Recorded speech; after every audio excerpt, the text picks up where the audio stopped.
एक घर जहां जाने वाला कोई भी इंसान जिंदा नहीं बचता और एक ऐसा श्राप जो एक बार किसी से जुड़ जाए तो मौत उसके पीछे पीछे चलने लगती है। आज की मूवी है द ग्रज 2004 की। आप देख रहे हैं मूवीज इन हिंदी एक्सप्रेस। मूवी की स्टार्टिंग एक अपार्टमेंट फ्लैट बिल्डिंग से होती है जहां हमें पीटर नाम का एक आदमी दिखाई देता है। वह बालकनी में खड़ा होता है यानी बिल्डिंग के खुले हिस्से में और काफी परेशान लग रहा होता है। उसके चेहरे पर डर साफ दिखाई दे रहा था। ऐसा लग रहा था जैसे उसने कोई ऐसी चीज देख ली हो जिसे देखकर उसकी जीने की इच्छा ही खत्म हो गई हो। और फिर अचानक पीटर ऊपर से छलांग लगा देता है। धड़ाम! वह नीचे गिरकर मर जाता है। लेकिन उसने ऐसा क्यों किया, यह बात अभी साफ नहीं होती। इसके बाद हमें एक बुजुर्ग महिला दिखाई जाती है। वह अपने पुराने घर में रहती थी। उसकी देखभाल एक अटेंडेंट, देखभाल करने वाली महिला कर रही होती है। वह बूढ़ी महिला ज्यादातर समय चुप रहती थी, जैसे वह किसी गहरे डर में जी रही हो। अटेंडेंट उससे बात करने की कोशिश करती है, लेकिन वह कोई जवाब नहीं देती। कुछ देर बाद अटेंडेंट घर की सफाई कर रही होती है।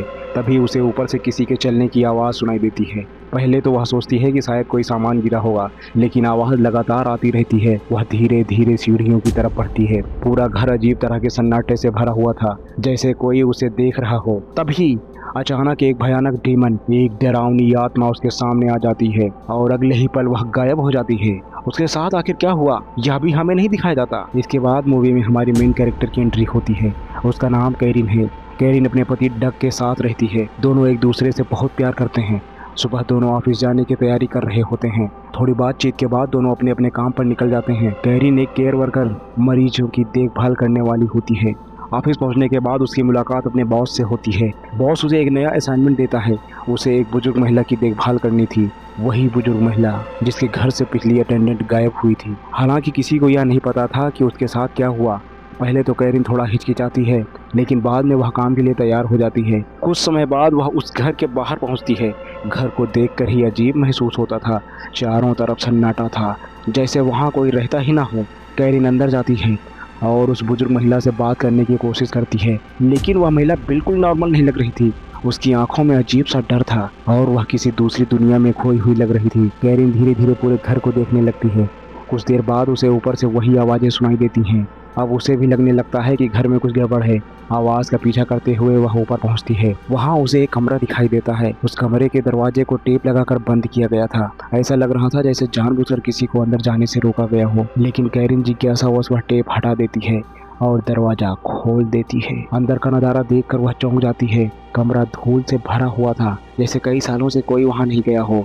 उसी कमरे में एक डायरी मिलती है। वह उसे उठाकर देखने लगती है, लेकिन तभी अचानक एक काली बिल्ली उसके सामने आ जाती है। बिल्ली की आवाज़ पूरे कमरे में गूंज उठती है। कैरिन बुरी तरह डर जाती है, लेकिन इससे भी ज़्यादा डरावनी चीज़ उसका इंतजार कर रही थी, क्योंकि अगले ही पल उसे वहाँ एक छोटा बच्चा दिखाई देता है। और यही वह पल था जहाँ से उसकी ज़िंदगी बदलने वाली थी। उस छोटे बच्चे को देखकर कैरिन कुछ सेकंड के लिए वहीं रुक जाती है।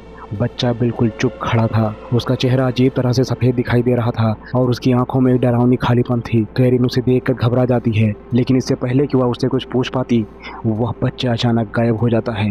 अब कैरिन को पूरा यकीन हो जाता है कि इस घर में कुछ ना कुछ बहुत गलत है। वह जल्दी से नीचे आती है और उस बुजुर्ग महिला से बात करने की कोशिश करती है, लेकिन तभी वह एक और अजीब चीज देखती है। बुजुर्ग महिला किसी से बात कर रही थी। वह लगातार सामने देखकर कुछ बोल रही थी, जैसे उसके सामने कोई खड़ा हो, लेकिन वहाँ कोई नहीं था। कमरे में सिर्फ वही अकेली बैठी थी। कैरिन को समझ पाती उससे पहले अचानक उसके सामने एक भयानक डेमन, डरावनी आत्मा दिखाई देती है। उसका चेहरा बेहद डरावना था।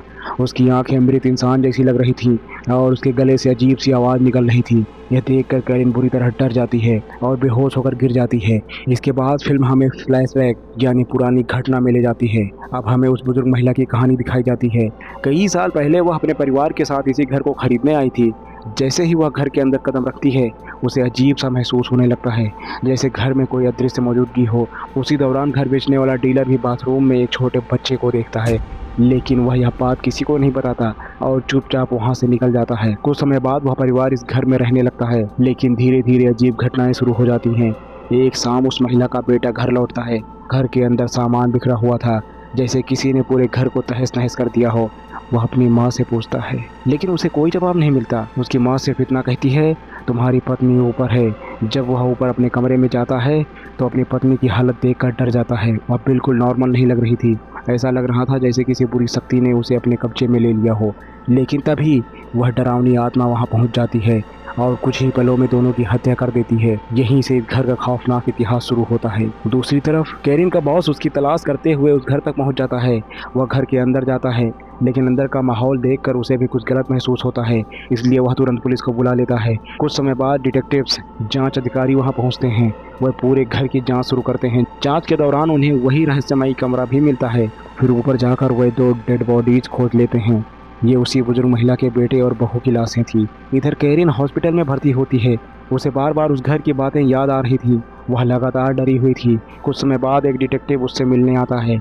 वह उससे घर के बारे में सवाल पूछता है। कैरिन उसे सब कुछ बता देती है। जाने से पहले डिटेक्टिव उसे एक फ़ोटो देता है। यह उसी बच्चे की फ़ोटो थी जिसे कैरिन ने उस बंद कमरे में देखा था। लेकिन जब डिटेक्टिव उसके बारे में सच बताता है तो कैरिन के होश उड़ जाते हैं। वह बताता है कि यह बच्चा 3 साल पहले मर चुका है। अब कैरिन पूरी तरह समझ चुकी थी कि उसने कोई जिंदा बच्चा नहीं देखा था, बल्कि कुछ और देखा था, कुछ ऐसा जो इस दुनिया का नहीं था। उसी दौरान कहानी एक दूसरी महिला की तरफ जाती है। वह रात में अपने ऑफिस में काम खत्म कर रही होती है। काम खत्म होने के बाद वह घर जाने लगती है, लेकिन तभी उसे किसी के चलने की आवाज़ सुनाई देती है। पहले तो वह सोचती है कि शायद कोई कर्मचारी होगा, लेकिन धीरे धीरे आवाज़ें बढ़ने लगती हैं। ऑफिस का माहौल डरावना होने लगता है। फिर अचानक उसके आसपास अजीब घटनाएं होने लगती हैं। डर कर वह नीचे सिक्योरिटी गार्ड के पास पहुंचती है। वह उसे सारी बात बताती है। गार्ड अंदर जाकर जांच करने निकल जाता है। उधर वह महिला सीसीटीवी कैमरास देखने लगती है, लेकिन तभी एक स्क्रीन पर उसे कुछ ऐसा दिखाई देता है जिससे उसकी रूह कांप जाती है। एक डरावनी महिला जैसी आकृति धीरे धीरे फ्लोर पर चलती हुई दिखाई देती है। वह काया को थी, वही श्रापित आत्मा जो अब एक और शिकार की तलाश में थी। सीसीटीवी स्क्रीन पर वह डरावनी आकृति धीरे धीरे आगे बढ़ रही थी। उसका चेहरा पूरी तरह सफेद था, बाल चेहरे पर बिखरे हुए थे और उसकी चाल इंसानों जैसी बिल्कुल नहीं थी। यह देखकर वह महिला पूरी तरह घबरा जाती है। वह तुरंत वहां से भाग निकलती है, किसी तरह अपने घर पहुंच जाती है, लेकिन उसका डर खत्म नहीं होता। उसे लगातार महसूस हो रहा था कि कोई उसका पीछा कर रहा है। और फिर कुछ समय बाद वही श्रापित आत्मा उसके सामने प्रकट हो जाती है। वह बचने की कोशिश करती है, लेकिन काया को उसे भी मार देती है। अब एक और इंसान उस कर्स श्राप का शिकार बन चुका था। दूसरी तरफ कैरिन अपने पति डग के पास वापस लौटती है। डग उसकी हालत देखकर पहले से ही परेशान था। वह समझ नहीं पा रहा था कि आखिर उस घर में क्या हुआ था, लेकिन कैरिन के साथ अजीब चीजें अभी भी हो रही थी। घर लौटते समय उसे कई बार ऐसा महसूस होता है जैसे कोई अदृश्य चीज उसे कुछ दिखाने की कोशिश कर रही हो, लेकिन वह उन चीज़ों को नज़रअंदाज करती रहती है। उसी दौरान उसका बॉस भी अजीब घटनाओं का सामना करने लगता है। एक दिन ऑफिस में उसे एक घायल लड़की दिखाई देती है। वह लड़की धीरे धीरे बेसमेंट यानी नीचे के कमरे की तरफ जा रही होती है। बॉस सोचता है कि शायद उसे मदद की ज़रूरत है, इसलिए वह उसके पीछे चला जाता है। लेकिन जैसे ही वह लड़की मुड़कर अपना चेहरा दिखाती है, बॉस डर से जम जाता है। उसका चेहरा इंसानों जैसा नहीं था, वह भी उसी कर्ज का हिस्सा बन चुकी थी। उधर कैरिन लगातार इस रहस्य की जांच कर रही होती है। वह इंटरनेट पर उस घर के पुराने रिकॉर्ड्स खोजने लगती है और यहीं से एक बड़ा रहस्य सामने आता है। उसे पता चलता है कि कई साल पहले उसी घर में एक आदमी ने अपनी पत्नी और बेटे की हत्या कर दी थी। फिर उसने खुद भी आत्महत्या कर ली थी। पुरानी फोटोज देखते समय कैरिन उन लोगों की पहचान करती है। पत्नी का नाम था कायोको और छोटा बच्चा था टोशियो, यानी वही बच्चा जिसे उसने उस बंद कमरे में देखा था। लेकिन सबसे चौंकाने वाली बात अभी बाकी थी। उसी फैमिली एल्बम में एक और आदमी की तस्वीर थी, और वह कोई दूसरा नहीं बल्कि पीटर था। वही आदमी जिसने फिल्म की शुरुआत में बिल्डिंग से कूदकर आत्महत्या कर ली थी। अब कैरिन समझने लगती है कि यह सब किसी तरह आपस में जुड़ा हुआ है। उधर डिटेक्टिव भी पुराने सीसीटीवी फुटेज देख रहा होता है। उसी फुटेज में काया को साफ दिखाई देती है। अब डिटेक्टिव को भी यकीन हो जाता है कि यह कोई सामान्य हत्या का मामला नहीं है। अगली सुबह कैरिन पीटर की पत्नी से मिलने जाती है। वह पीटर के बारे में ज़्यादा जानकारी चाहती थी। पीटर की पत्नी उसे कई फ़ोटोज़ दिखाती है।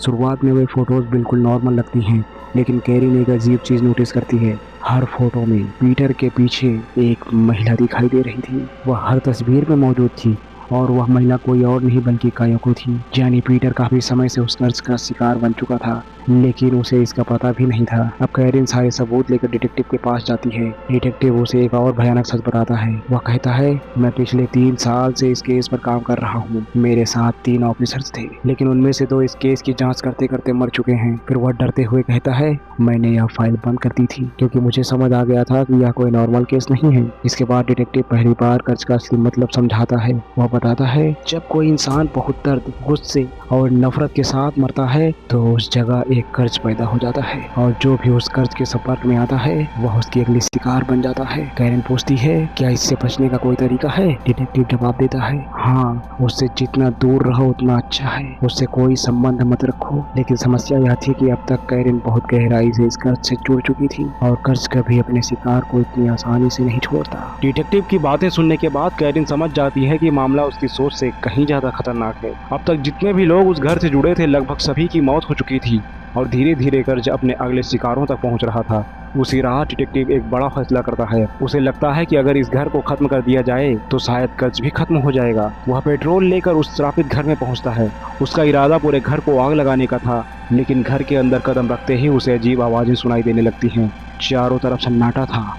फिर अचानक उसे महसूस होता है कि कोई उसके पीछे खड़ा है। डिटेक्टिव मुड़कर देखता है, लेकिन अगले ही पल वह कर्ज का शिकार बन जाता है। उसकी भी मौत हो जाती है। अब वह भी उन लोगों की सूची में शामिल हो चुका था जिन्हें कायको ने अपना शिकार बनाया था। उधर कैरिन अपने घर में थी, तभी उसे अपने पति डग का मैसेज मिलता है।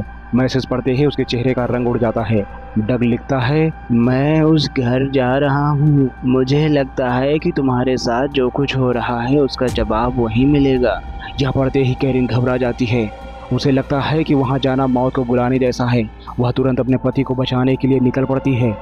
जब वह उस घर में पहुंचती है तो वहां एक के बाद एक अजीब घटनाएं होने लगती हैं। उसे पीटर की आत्मा दिखाई देती है, वही पीटर जिसने फिल्म की शुरुआत में आत्महत्या कर ली थी। पीटर की आत्मा उसे कुछ फोटोज दिखाती है, साथ ही वही डायरी भी दिखाती है जो कैरिन को उस बंद कमरे में मिली थी। जब कैरिन डायरी खोलती है तो उसके अंदर एक ही नाम बार बार लिखा हुआ था, पीटर पीटर पीटर। सैकड़ों बार, हजारों बार। यहीं पर पूरी सच्चाई सामने आती है।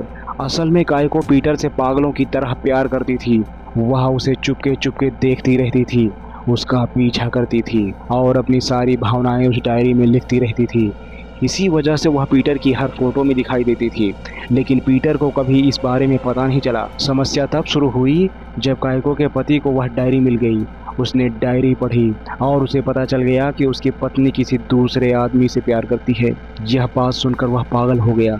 गुस्से में उसने कायको की बेरहमी से हत्या कर दी, उसकी गर्दन तोड़ दी। फिर उसने अपने छोटे बेटे टोशियो को भी मार डाला, उसे पानी में डुबोकर खत्म कर दिया। यहाँ तक कि उसने उनके पालतू कैट यानी बिल्ली को भी दीवार पर पटक कर मार दिया। एक ही रात में पूरा परिवार खत्म हो गया और यही वह पल था जब कर्ज पैदा हुआ। एक ऐसा कर्ज जो नफरत, गुस्से और दर्द से जन्मा था। सबसे पहले इस कर्ज ने पीटर को अपना शिकार बनाया।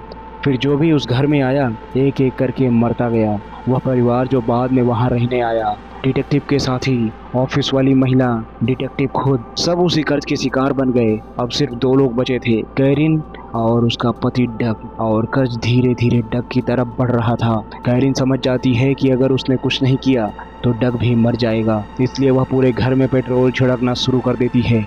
वह हर कमरे में पेट्रोल डालती है, फिर लाइटर, आग जलाने वाला उपकरण निकालती है और पूरे घर में आग लगा देती है। कुछ ही सेकंड में आग पूरे घर में फैल जाती है।